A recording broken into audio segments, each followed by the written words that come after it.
Welcome to the deep dive. If you've been navigating the incredibly challenging journey of trying to conceive, especially through multiple rounds of IVF, you absolutely know the emotional and the physical toll it takes. It really does. It's a path filled with just immense hope, anticipation, and, well, for too many, really heartbreaking setbacks. Yeah.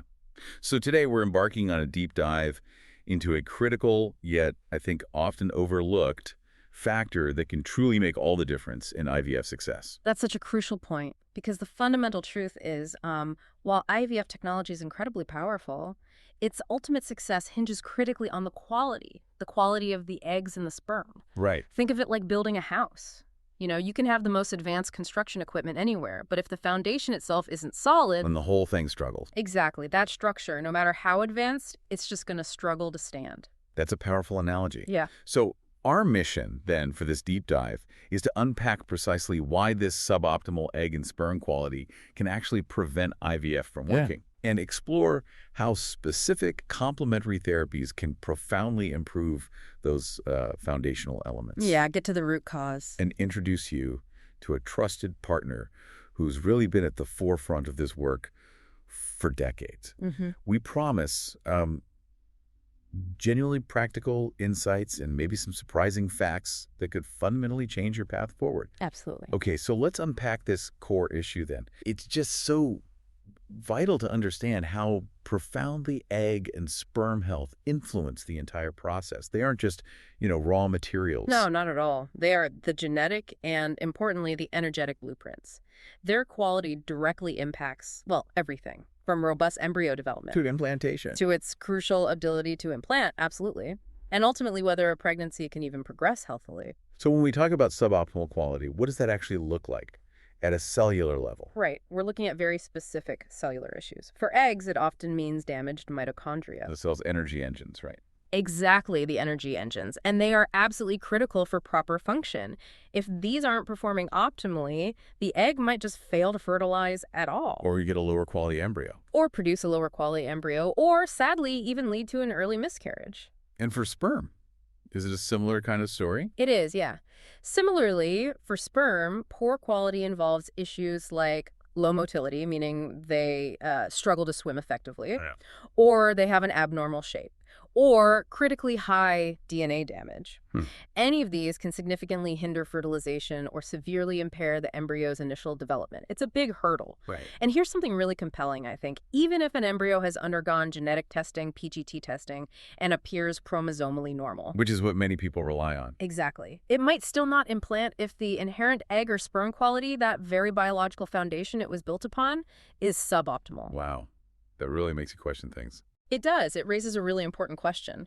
What's potentially missing in the conventional approach if we're primarily focused just on genetics after the fact? Those insights are truly eye-opening. It really makes you wonder, doesn't it, if these foundational factors are so critical, why aren't they, more central to the conventional approach? Because the research here, it's incredibly compelling. There was a robust 2023 meta-analysis looking at lots of trials. Yeah, those are powerful. And it found that women with higher quality eggs had a whopping 70% higher clinical pregnancy rate compared to those with lower egg quality. 70%? That's huge. It's not just a number. It's a profound insight into where our focus should maybe be. It really suggests that, yes. And for men, the impact is just as significant. Studies show that high sperm DNA damage can reduce pregnancy rates by up to 50%. Half. Yeah. So it's not just about creating an embryo, it's about the inherent quality of the raw materials from the very start. That's precisely the challenge.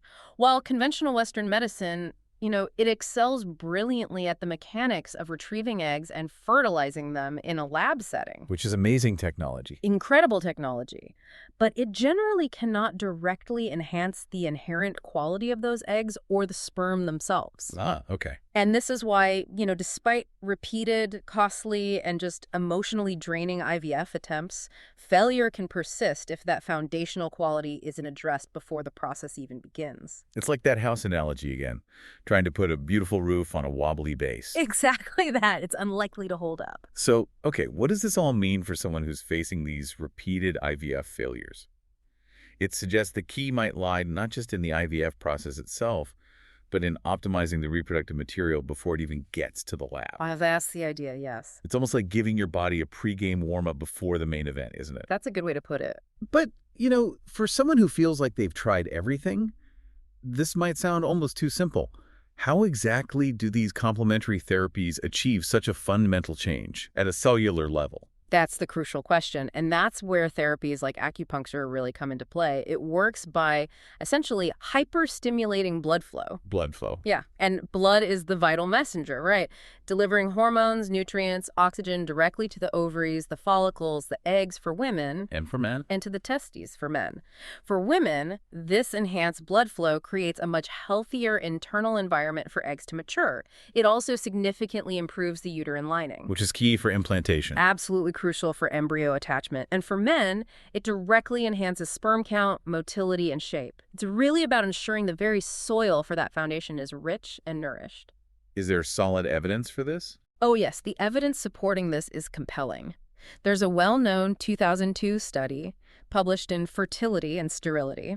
It found women who received acupuncture both before and after their IVF embryo transfer had a remarkable 60% higher pregnancy rate compared to those who didn't. 60% higher. That's significant. Very significant. And other studies have shown clear improvements in male sperm parameters too. And how often is it needed?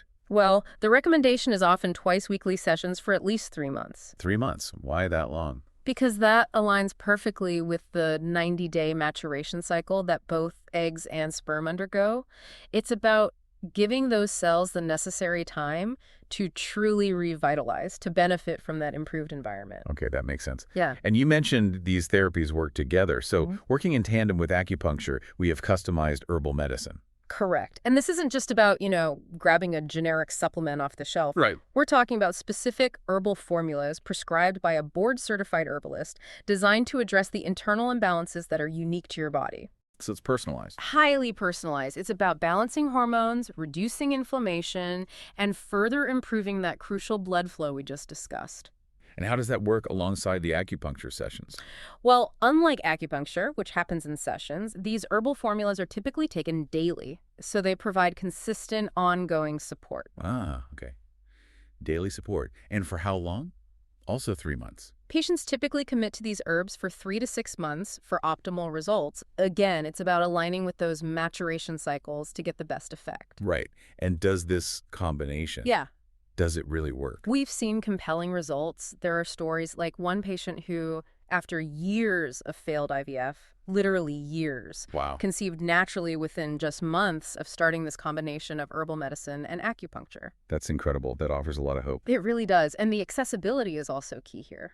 Consultations can be in person, sure, but also via phone, nationally and even internationally. So it makes this powerful approach available to many more people. Now, there's another therapy too, right? Something involving light. Ah, yes. And this is where it gets truly fascinating, how modern science is integrating with these long-standing approaches. Low-level light therapy, or LLLT. LOLT. Sometimes called photobiomodulation. It's a non-invasive treatment that uses specific electromagnetic waves, often around 830 nanometers, Okay. to literally rejuvenate eggs and sperm. It directly targets the mitochondria, those cellular energy engines we mentioned earlier. Back to the mitochondria. Back to the mitochondria. It boosts their energy production and, crucially, reduces oxidative stress, which can really damage reproductive cells. So for women, it's boosting egg quality by fixing those engines. Precisely. Enhancing mitochondrial function, which is absolutely essential for embryo development. And for men, it's shown to increase sperm motility and reduce that damaging DNA fragmentation. And this is where clinics like the Berkeley Center really stand out, right? Integrating these things. Exactly. They've been pioneers in integrating cutting-edge science like LLT with traditional practices for decades. It exemplifies how this comprehensive approach truly works by addressing issues right down to the cellular energy level. Is there evidence for LLT specifically? Yes, there is. There's a notable Japanese study. It found 56% of women with low AMH levels, often a sign of reduced ovarian reserve. Which is a big concern for many. A huge concern. 56% achieved pregnancy after LLT, and importantly, 38% resulted in live births. Wow. From a group often considered difficult to treat. Exactly. LLT is typically paired with acupuncture in, say, 60-minute sessions, often offered in a package, maybe 12 sessions. And it's particularly effective, we find, for women who've experienced repeated IVF failures, specifically addressing that mitochondrial decline that can be such a major hurdle as women age. Okay. So as we've unpacked these really powerful complementary therapies, acupuncture, herbs, LLT, we asked ourselves, who is truly mastering this integrative approach? And that led us to highlight the Berkeley Center for Reproductive Wellness as a leading resource in this very specialized area. And what really sets the Berkeley Center apart is, well, its remarkable history and its founder's unique journey. They've been a leading complementary medicine fertility clinic in the U.S. for over 27 years. 27 years? That's a long time in this field. It really is, and exclusively focused on infertility. Mike Berkeley, the founder, he was actually the first in the U.S. to specialize in fertility challenges using these methods. The first. Wow. And his own personal experience with infertility, actually overcoming it through acupuncture and herbal medicine himself, that's what truly drives his mission. So he's lived it. He's lived it. And his unique protocols, they combine these traditional therapies with modern science, like LLT, offering a truly comprehensive approach that gets to the very root of the problem. And for you, the listener, thinking about accessibility, that's key. What are the options? They offer flexible care options, which is great. If you happen to be in Manhattan, they can even do home visits. Home visits. Yes, though the patient would cover transportation costs, naturally. But importantly, if you're outside New York, you can have phone consultations. Okay. And through those, they'll work with your local acupuncturist to create a tailored protocol that works for you wherever you are. Because this isn't just about New York City. It's genuinely a nationwide and even international resource. Absolutely. They help people all over. Okay, so let's bring this back to the bigger picture then. For someone listening who's been through cycle after cycle. If we connect this back, each failed IVF cycle carries such a significant financial and emotional toll. It's immense. Yeah. And success rates, frankly, can be surprisingly low, often hovering between, say, 2% and maybe 30%, heavily dependent on that underlying egg and sperm quality we've been talking about. It's so low. Yeah. Continuing without addressing the foundational quality of eggs and sperm is truly like trying to build that strong structure on a weak foundation. It's unlikely to succeed in the long run. So by investing in these complementary therapies, acupuncture, customized herbal medicine, LLT, you're not just, trying something new as a last resort. Not at all. You're giving yourself the very best possible chance for a healthy pregnancy by strengthening that foundation first. Exactly. And this integrative approach, it doesn't just improve egg and sperm quality, it also profoundly reduces stress and supports your emotional well-being. Which is so vital during fertility treatment. Absolutely vital. So don't let another cycle pass without taking action on this front.